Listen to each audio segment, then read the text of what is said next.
Mr. Speaker, I want to first of all thank our very distinguished chairman for his strong leadership on religious freedom generally, but for this legislation as well. I do appreciate that so much. And Brad Sherman, who's the Democratic co-sponsor, I want to thank him as well for his leadership in backing this important reauthorization of the United States International Religious Freedom Commission.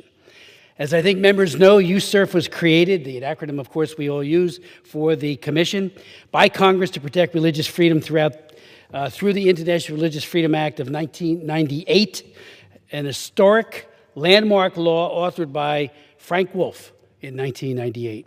USCIRF's high-quality reporting and high-profile commissioners influence the State Department's work on religious freedom, also provide the Congress with insights with its incisive commentary, making all of the work that all of us do, especially state, more transparent, honest, and effective.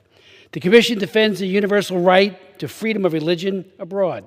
It sponsors hearings, fact-finding trips, reviews reports from all comers, especially NGOs and others, religious communities who are unfortunately being repressed in many countries of the world, and they make very, very good recommendations that often are followed.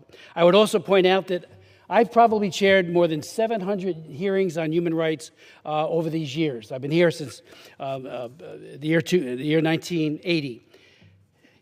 I always want to have somebody from the Commission there, always. They come, they give, whatever, name the country. They give their insights after a great deal of due diligence, and what a difference that makes in terms of our understanding of what's actually going on.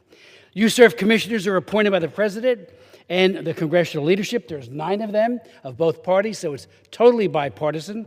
Last month, our former colleague, Vicki Hartzler, completed a distinguished term on the Commission, and none of you will be surprised to know that she was very active as chair of the Commission, did a magnificent job. She was appointed by Speaker Johnson, as was Maureen Ferguson, who also just completed her term and did so with great distinction. I want to remind colleagues, it was our very good friend Frank Wolf who in 1998, with great legislative skill, commitment, and drive and passion, drove the adoption of a singularly important human rights law, the International Religious Freedom Act, or IRFA. The law created a system for naming and taking action of what was now called countries of particular concern, or CPCs. History has shown that when the United States elevates religious freedom and that priority is conveyed to countries of particular concern, conditions often change for the positive. Prisoners of conscience gain their freedom, and progress is made towards the free exercise of religious liberty. As the author of the Frank Wolf International Religious Freedom Act of 2016, which updated Frank's legislation, I do follow the CPC recommendations very closely, and in that law we created entities of particular concern, like Boko Haram and some of these horrible organizations that kill people simply because of their faith.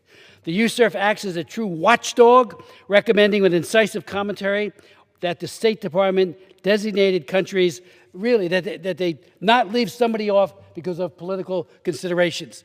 If they are committing human rights abuse against people of faith, they need to be held to account. CPC is followed by a two-step process. First, the designation, followed thereafter by sanctions, more than 18 of them prescribed in the law. We're hoping that they won't be used. We want to see real reform and people protected, like in China and elsewhere, from people who wish them ill. I want to again thank our members, Brad, Gus Bilirakis, Henry Cuellar, all the others who have supported this bill, and ask my colleagues to support the legislation. And I yield back to the chairman the balance of our time.